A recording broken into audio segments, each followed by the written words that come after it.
cadre de ça que nous avons un bel sujet, un évangile qui dévangélise. Mais pourquoi un tel sujet pour bénéfice auditoire? Merci Eric pour la question. Et d'entrée de jeu, effectivement, donc faut nous dire le mot d'évangélise, c'est pas, il pas existé, c'est pas un mot que l'académie qu'on mettait dehors. Donc c'est par rapport à toute sa fait et puis bon, nous-mêmes comme auteurs écrivains, nous oser quand même parler de certains mots que nous sommes capables de forger et puis nous sommes capables d'expliquer autour. Donc un évangile qui dévangélise, c'est pour montrer que tout ça fait en dehors de l'évangile et au fait semblant c'est l'évangile, et pour nous-mêmes c'est la dévangélisation. Donc le mot d'évangélisation n'existe pas non plus, mais si on comprend vite que si nous parlons de dévangélisation, c'est quelque chose quand même qui est fait par des dévangélisateurs. Donc des mots qui n'ont pas existé effectivement, mais que nous allons laisser expliquer auditoires là et internautes justement pour que ça nous forge Moussaïo. Pour que ça on tel sujet, en fait, c'est parce que nous-mêmes, comme chrétiens authentiques, que nous avons dit à chaque fois, comme chrétiens authentiques, nous pensons que des fois, on en a marre de ce qui se passe. Okay? On en a marre de ce qui se passe parce que et souvent, on pas attendait le vrai évangile qui prêchait, donc ça a dérangé parce que, ouais, un paquet de monde y a induit dans l'erreur et malheureusement, mon yo quand même croit que c'est ça qui est bon. Donc, on pense qu'il y a trop placé à aller dans le secteur, dans ce sens-là. Et puis, donc, la dévangélisation, on peut le dire quand même, c'est quelque chose qui est à l'ère du temps, qui est dans l'ère du temps. Et puis on s'est dit que bon, faut bien monde qui dénonçait ça, faut bien monde qui parlait de ça.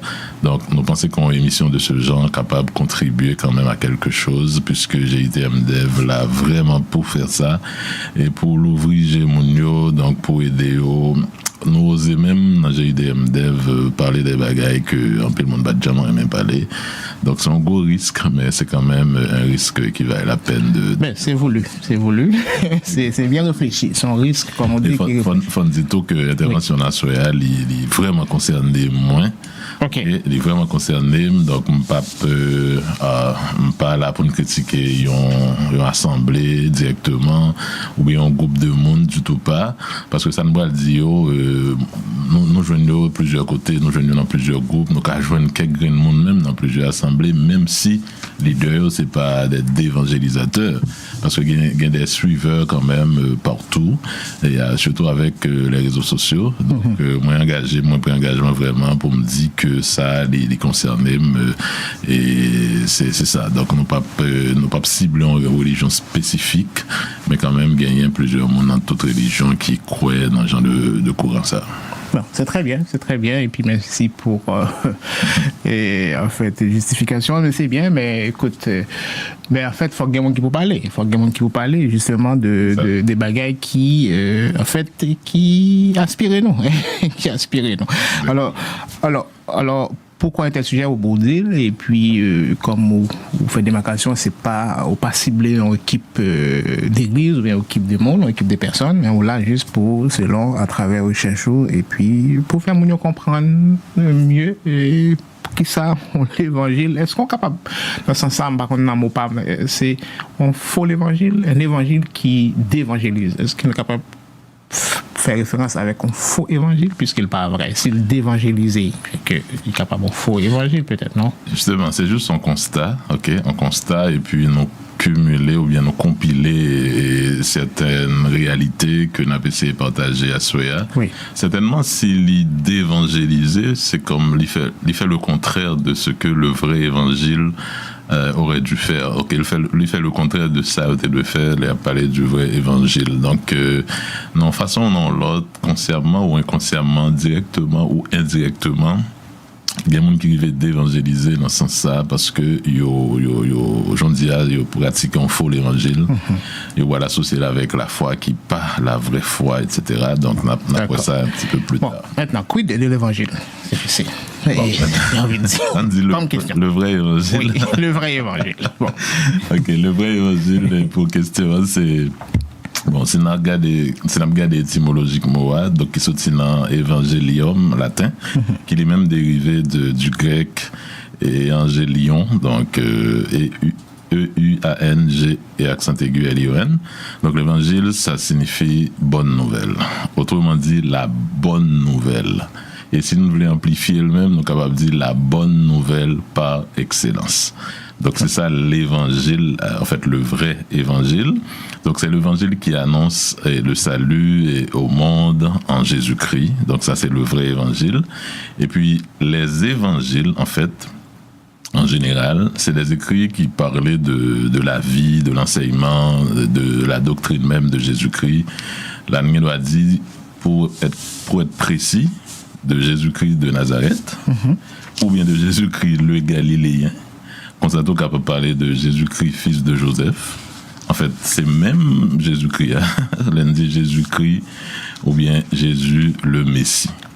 Okay. Pourquoi ça me dit Jésus de Nazareth, Jésus le Galiléen, Jésus-Christ, Jésus le Messie. Donc, c'est même mon nom. C'est parce que nous parlons tout à l'heure, dans l'époque là, tu as un pile monde, tu as un prénom qui relève Jésus. Donc, et je pense que c'est bon pour nous faire cette précision ça dans GITM Dev. Donc, puisque lui-même, prénom par là Jésus, c'est pas sans raison, parce que Jésus, pour compter, signifie Dieu sauve, il sauve, ou bien sauveur tout court, ok? Christ ou Messie, Jésus en fait, et puis Christ ou Messie, c'est ouin. Ok, Christ ou Messie c'est ouin, même si tu apprends en araméen ou tu viens prendre en grec, donc c'est même marre là. Donc c'est libérateur, c'est un monde qui est désigné quand même, envoyé de Dieu, etc., qui recevoir une onction. Donc c'est exactement ça. Donc pour te précision ça, c'est parce que j'en dis, il y a plusieurs mondes, il y a un prénom qui est Jésus dans la Bible. Et dans l'époque là, le petit tout fait, par exemple, moi, l'homme de fait, je t'appelais Jean-Baptiste de Saint-Marc, par exemple, ou bien Jean-Baptiste de Louis. Ok, il est associé à soit ville qu'on a fait là, ou bien parent. Exactement, ville qu'on a fait là, ou bien prénom papa. Papa m'a dit Louis, ou après Éric. De Marseillus, ou bien de mon père, ça, en fait, il faut. Exact. C'est pas la cigarette là, mais c'est il faut. Ok. Ouais, bon, on se comprend. Justement. Ouais. Donc c'est ça. Donc soit associé à nos villes là, ou bien à prénom et papa, etc. Donc pour être capable de faire différence là. Donc c'est pourquoi on était parlé de Jésus de Nazareth, Jésus le Galiléen, Jésus fils de Joseph. En fait, il a parlé de ça, il a parlé de Jésus le Christ, Jésus le Messie. Et l'un des deux, il y a un peu le monde, il y a un prénom que les Jésus. Barabbas. Prénom Barabbas, c'est deux prénoms. Pas Barnabas, mais c'est Barabbas. C'est deux prénoms. Littéralement, Jésus Barabbas. Donc, vous imaginez sous quoi yo, en fait. Côté que, bon, m'a pris verset à Jean-Nia, Matthieu 27, versets 16 et 17. Ils avaient alors un prisonnier fameux nommé Barabbas. Comme il était assemblé, Pilate leur dit, lequel voulez-vous que je vous relâche? Barabbas ou Jésus qu'on appelle Christ. Donc au lieu que Pilate dit Jésus ou Jésus, là ça a apporté à confusion. S'il dit Jésus Barabbas et Jésus-Christ, ça a apporté à confusion. Il dit Barabbas ou Jésus qu'on appelle Christ. Donc Barabbas, c'est Jésus Barabbas. Donc ça c'est une précision, ok. Et puis il dit prenons Jésus, il était très populaire dans l'époque là, dans Galilée, et puis que ce soit dans l'Ancien Testament ou dans le Nouveau Testament, bien avant, parce qu'on connaît Josué également, signifie Jésus. Oui. Okay? Joshua, Jean est là, Yehoshua, c'est des diminutifs de Josué ou de Jésus. Donc c'est des prénoms hébraïques, etc., qui signifient sauveur, il sauve, Dieu sauve, etc. Jésus ou bien Jésus, Josué il sauve, en fait c'est ça le signifie, ou bien Dieu sauve, et non monsieur vraiment t'es semblé à saltayer, parce qu'après la mort de Moïse, donc il a fallu un Josué justement qui devait être là pour conduire le peuple hébreu vers la terre promise. Tout à fait. Et donc c'est exactement ça. Mais Romains eux-mêmes, ils jouaient en pile avec non parce que dans l'époque là, les Romains avaient l'habitude de romaniser certains noms. Romaniser, c'est parce que I et J, dans certaines langues, ils étaient presque, je voulais dire, même magaille. Par exemple, si dans l'espagnol, on dit Jesus, c'est comme si on essayait un I qui sont nés avant, c'est pas J. Donc, en anglais, avant le XVIIe siècle, il y a même problème, non? I et J étaient mélangés. Donc, c'est une raison qu'il faut qu'on ait dans l'inscription du crucifix, où est INRI. Il y a mettre J-N-R-I. Donc, IA, c'est pour Jésus. Donc, c'est I-E-S-U-S. Jésus, c'est comme ça, il était fait. Donc, I-N-R-I, qui c'est Jésus Nazarénus Rex Ludae Orum, ou bien Jésus le Nazaréen, roi des Juifs. OK? Donc, revenons à nos moutons. Oui. On parle de l'évangile, c'est quoi le vrai évangile? Et au début du christianisme, il y a plusieurs évangiles, ok? Plusieurs évangiles qui étaient en circulation, pas seulement les 4. Les 4 évangiles, il parlait les 4 évangélistes, ou bien qui écrit 4 évangiles, Matthieu, Marc, Luc et Jean. Donc ces 4 ça a été canonisé. Donc maintenant en pile l'autre l'évangile, ça n'a pas canonisé, il y aurait le livre apocryphe en fait, c'est comme il n'y a pas trop quoi dans l'exactitude, il n'y a pas trop quoi dans l'authenticité. D'accord. Donc ça c'est très bien. Et moi, je dis Marc avant, je dis Matthieu, même si dans la Bible, c'est Matthieu qui paraît avant dans le Nouveau Testament, mais Matthieu, c'est pas le premier évangile qui est écrit, c'est Marc qui est le premier évangile. Par souci généalogique, il mettait Matthieu avant, parce qu'il parlait de naissance de Jésus-Christ, etc. Mais le premier évangile, c'est Marc. Oui, comment est-on, quoi, nous, sous deal, ou bien évangile en quelque sorte, c'est message, c'est bonne nouvelle. Ça veut dire l'évangile, c'est-à-dire être évangéliste, c'est un monde qui a prêché bonne nouvelle, en fait.